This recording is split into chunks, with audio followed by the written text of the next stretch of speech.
This is All India Radio.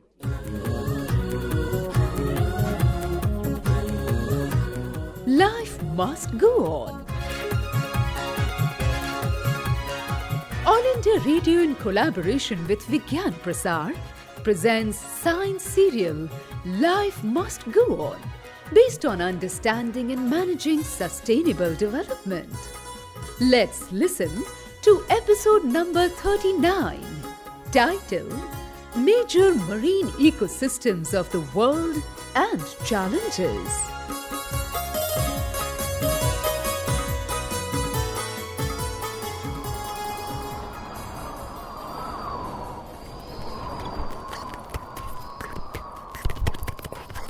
It moved at a tremendous speed.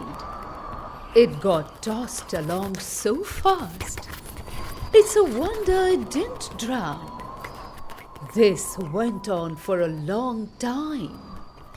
It drifted from stream to coast to open ocean. It was hours before it awoke, only to realize that it had no idea where it was. Hello? Hello? Hello? Help me! Help me! Can somebody tell me where I am? I'm the ocean. I'm sorry, but who is speaking? Are you mocking me? I'm the ocean. How can you not know who I am? I'm sorry. I have only heard stories of you, of your great might and of your giving nature. But I have never seen you or your inhabitants before. I'm amazed at your ignorance. I understand if you didn't know of the ways in which I contributed to life on Earth. But how do you not know of all the plants and the animals that call me home? Life was first created in my depths, and now it's all around me. I host organisms so small that you can't see them, and that I will excuse. But what about the larger creatures? Have you not heard of sharks, turtles and crabs? What about the largest organism on earth that calls me home? The blue whale. The visitor looked around, but it had come far from shore, unaware of how it had travelled, and it saw nothing but blue. I apologize again, but I see nothing. Where is the life that you speak of? How dare you! I have life even in my deepest depths. Don't look so scared. I think it's time for us to head out on an adventure. My promise is to keep you safe and show you sights that you could never have imagined. Keep your eyes, ears, and mind open. Okay. The ocean decided to begin their journey in its depths, where life was supported differently from anywhere else, and every exploration of these regions brought to light more life than was previously known. The exploring duo went into the middle of the Atlantic Ocean and began to slowly descend. As they went deeper, light decreased.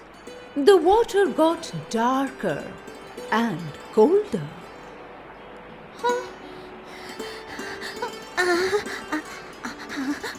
It doesn't look like there'd be anything that lives here.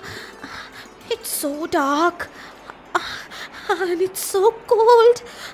Why would anything want to live here? And even if it did, how would we ever see it? I'm pretty sure you were joking. Can we please go back? Shh. If you didn't talk so much, perhaps you'll be able to pay a little more attention. Like I said earlier, keep your eyes wide open and tell me what you see. It's hard to imagine life in the icy cold and pitch dark, the crushing environment of the deep oceans of the world.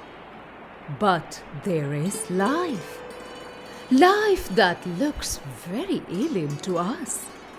The deep dark brings together organisms that are very different from what we are used to seeing.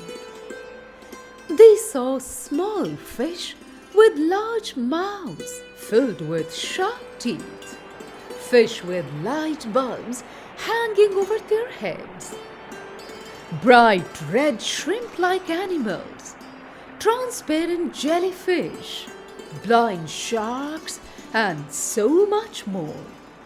Wherever they looked, there were flashes of red and green from organisms that were best left to one's imagination.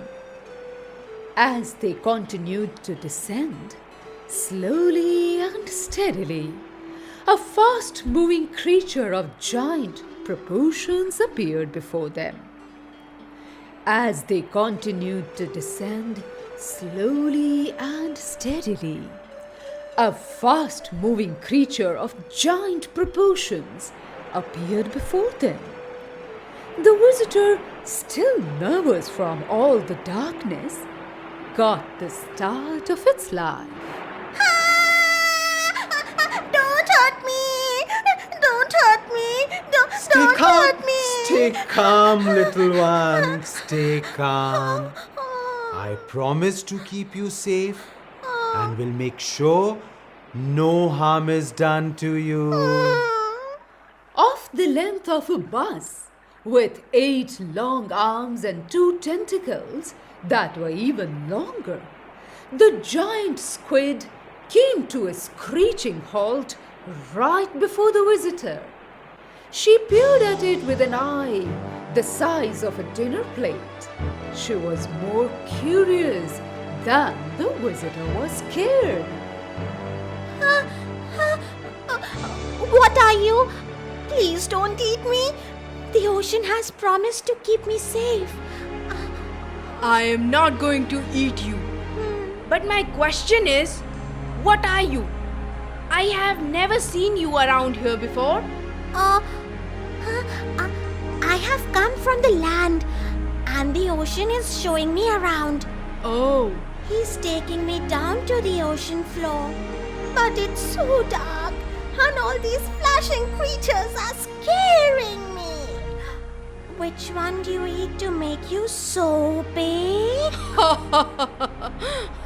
The giant squid was about to start explaining how it eats a lot of the organisms that they could see around them.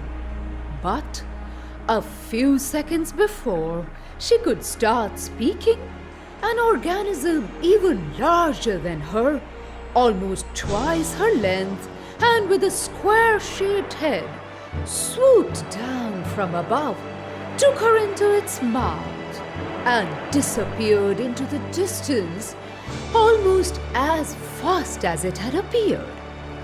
The visitor didn't think it could be more fatal, but mustered up the courage to speak.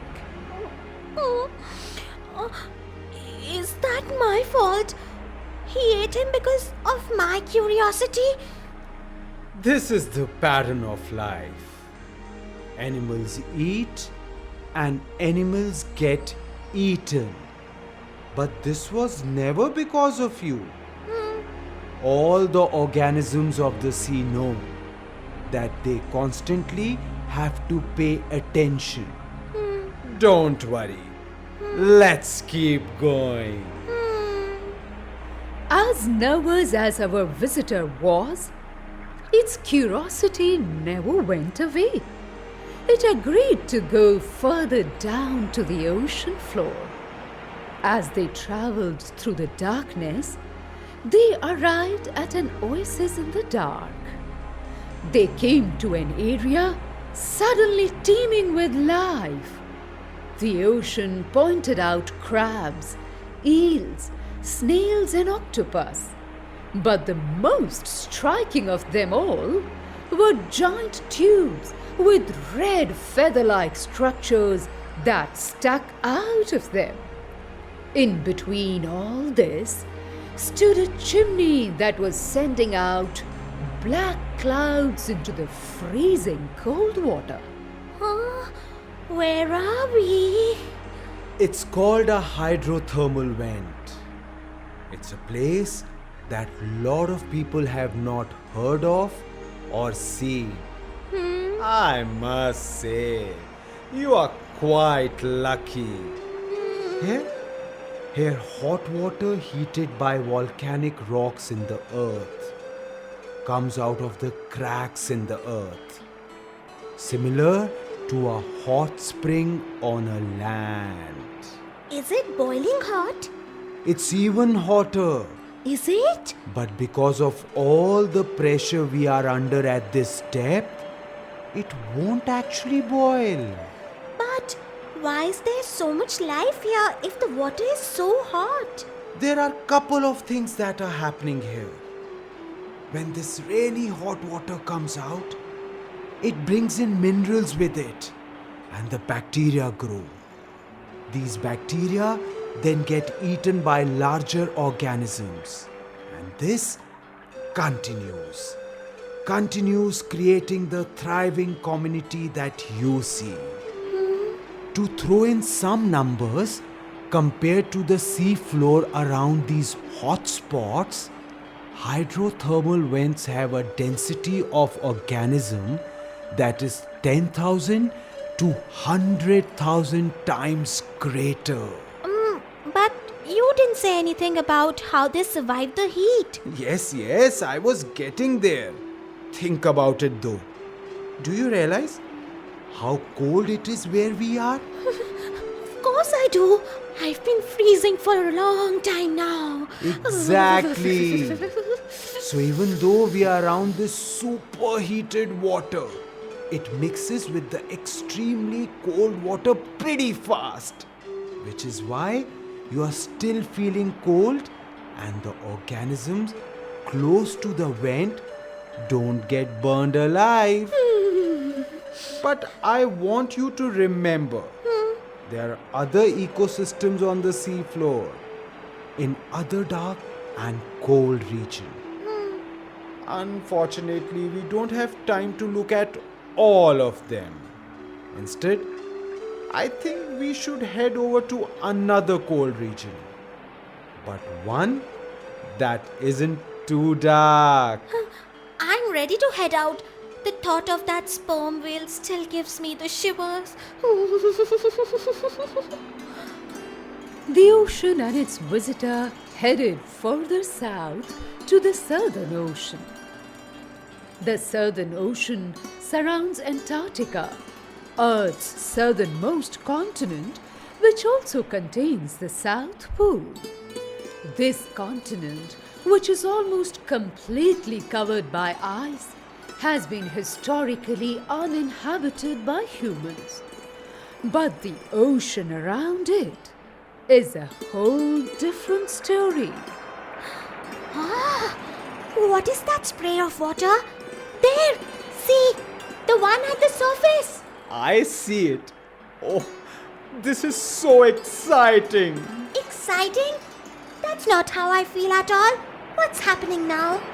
Remember how I told you that the largest organism on earth lives in my waters? There it is. That spray is from a blue whale that have been fished for centuries. So there are very few left, and only fewer get to see them. Shall we go say hello? you to your promise of keeping me unharmed. You have my word. Does the blue whale, like the sperm whale, eat giant squid too? Let me stop you right now. We are heading over, and I think you should ask him directly. Okay. Sir, sorry to bother you, but would you be able to tell me what you eat? I thought you might eat the giant squid, like the one we saw earlier. But Ocean says I'm wrong. Well, hello. Hello? You are indeed incorrect. You can't see them right now. They are in the water below us, but if you could, you would see a carpet of red made up of thousands of tiny organisms called krill. You could only imagine how much I would have to eat based on my size. But don't. I'll tell you. I eat 4 crore krill in a day. What? Do you know how many zeros are there in a crore? 7. That's a lot. If we were to convert those many krill to a weight, I almost eat 4,000 kilograms in a day. What? If you wanted to make sense of it, that's heavier than the weight of an elephant. Am I talking too much? No, I've been told I sometimes do. not at all. But I just basically wanted to help you understand how much I eat. Since you can't watch me in action, krill love the Antarctic Ocean, and that's really why I'm here. There are so many nutrients that's come up here from the deep ocean, similar to where you just came from, that they collect here to feed on organisms that directly use those nutrients. It's a food chain. I'm sure you know what that is. Well, I'm part of that food chain, but so many others. You'll find seals, penguins, squid, orcas, even birds like albatrosses and terns around Antarctica.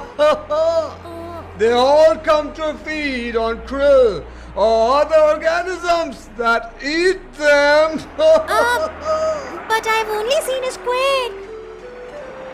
The blue whale didn't want to listen. They didn't see another blue whale as they moved on before they left the Southern Ocean. But they definitely saw penguins jumping in and out of the water, riding the waves, and even got lucky enough to witness a leopard seal chasing an emperor penguin. There was lot more to explore in the Southern Ocean, but time was running out, and a lot more was left to see. Come now. We are going to head out around the coast of Australia, up the east coast of Asia and down the west coast of America. There is another fascinating ecosystem that you must see. Go away, turtle! I'm just trying to eat. Why won't you leave alone? That's not your food. But it is. Look at it. No way. The ocean laughed a hearty laugh, for it could see where the confusion would have arisen. The visitor looked a lot like a jellyfish, the turtle's favorite food. I would recommend you to stay away from it. Not only because it's my friend, but I'm pretty sure eating it would cause you great harm. The ocean and the leatherback turtle exchanged a few more words before it was convinced to leave the visitor alone. While the ocean was relieved, the visitor was offended. Thank you for stopping me from being eaten, Ocean. But why would I cause him harm? I'm sure I would make a tasty meal. Oh, I have nothing against you. You have been great company, a keen observer, and a fast learner. Thank you. But the truth is that when organisms eat you, they have been known to choke or even die due to starvation. Once you have entered their stomach, remember, even though we are traversing the world's ocean, you do not belong here. In fact, the reason I didn't see the leatherback turtle is because I was busy looking out towards the great Pacific garbage patch on our right. I don't see anything. Well, it's hard to see. Most of the trash here has been traveling around the ocean for many years and is broken down into very small pieces. The tiny pieces, which are mostly plastic, end up in the stomachs of ocean birds, turtles, other organisms, and all their young ones. They are not only bad for the organisms that eat them, but also for the organisms that eat the organism that eat them. That sounds awful. Oh, it's sure it is. It's a shame. But between all these beautiful ecosystems that we visit, there is lot of pollution. Almost all of it caused by humans. But there is nothing that my inhabitants or I can do about it. The ocean and his new friend traveled back into the Indian Ocean, where they first met. As they swam towards the shore, the visitor had a very pertinent thought. You have shown me some amazing sights, and it was very interesting to watch and learn. But is it of any importance? That's a key question, and I'm so glad you asked. I'm going to get a little technical here, so please bear with me. Okay.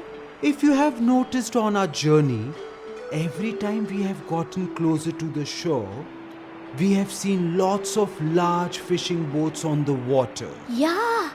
This is because the shallower parts of the ocean contains the most organisms, even though they cover only 7% of the world's oceans. Oh.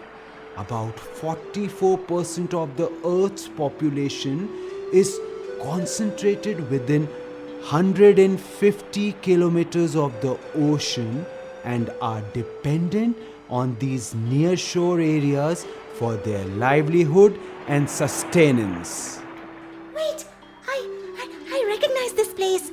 Those trees, they look very familiar. Maybe this is where I came from. Are you sure you came from this mangrove forest? I don't know. All I know is that I was thrown into a river. A few days later, I reached what you call the mangrove forest and spent a few days entangled in those structures. When that storm came, I got disoriented, and the next thing I remember is meeting you. That's quite possible. Those mangled structures are the roots of the mangrove trees.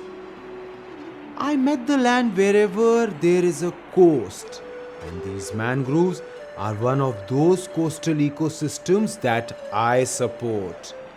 They get water from me and also from rivers that flow to the sea. Since you recognize this ecosystem, I'm going to send you back in. It was a pleasure meeting you, dear friend. Thank you so much. Same here. Thank you so much. Goodbye. Bye-bye. The ocean sent the visitor back into the mangroves on a gentle wave. Once inside, the visitor looked around for a safe place to lodge itself. As it searched, it found juvenile fish and eels that were hiding from predators in between the mangrove roots. Crabs and snails spread across the floor of the mangroves, and oysters and barnacles attached to mangrove roots.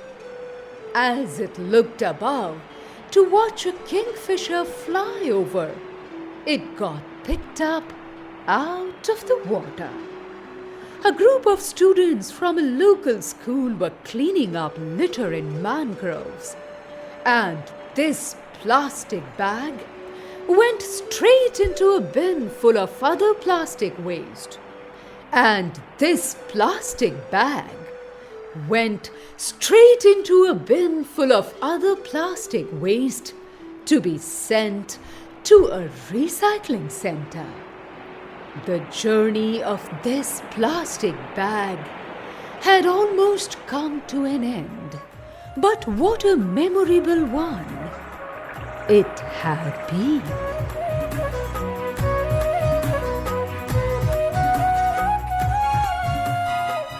Life must go on. You were listening to the 39th episode of this science serial produced by All India Radio in collaboration with Vigyan-Prasar, titled Major Marine Ecosystems of the World and Challenges. Coordinators were Dr. Chandar Mohan and Dr. B.K. Tyagi. Research and script, Mahira Kakajiwala. The episode was directed by Sudarshan Kumar. Presented by Dilip Jha. Recording and mixing, Sharad Sharma. The participating artists were Nikhil Diwan, Gaurav Devgan, Pragya Jha, Vasundhara Bose, and Mamta Malkani. Hey listeners, please stay with us. Here are 2 questions for you. The lucky winner will get attractive prize from Vigyan-Prasar. The first question is, name the Earth's southernmost continent, which also contains the South Pole. The second question is, about how much percentage of Earth's population living near shore areas are dependent on the oceans for their livelihood and sustenance. You can send in your answers by simple post. Our address is Science Serial Life Must Go On, All India Radio, room number 615, New Broadcasting House, Sunset Marg, New Delhi 110001. You can also write on our email ID, that's radio@vigyanprasar.gov.in. Please do write us or mail us your full name, age and profession. If you are associated with Science Club, then do let us know the membership of your club. If you have any query or question, don't hesitate to write into us. We will be back again with the next episode of this science serial. Life must go on. Same day, same time next week. Till then, goodbye.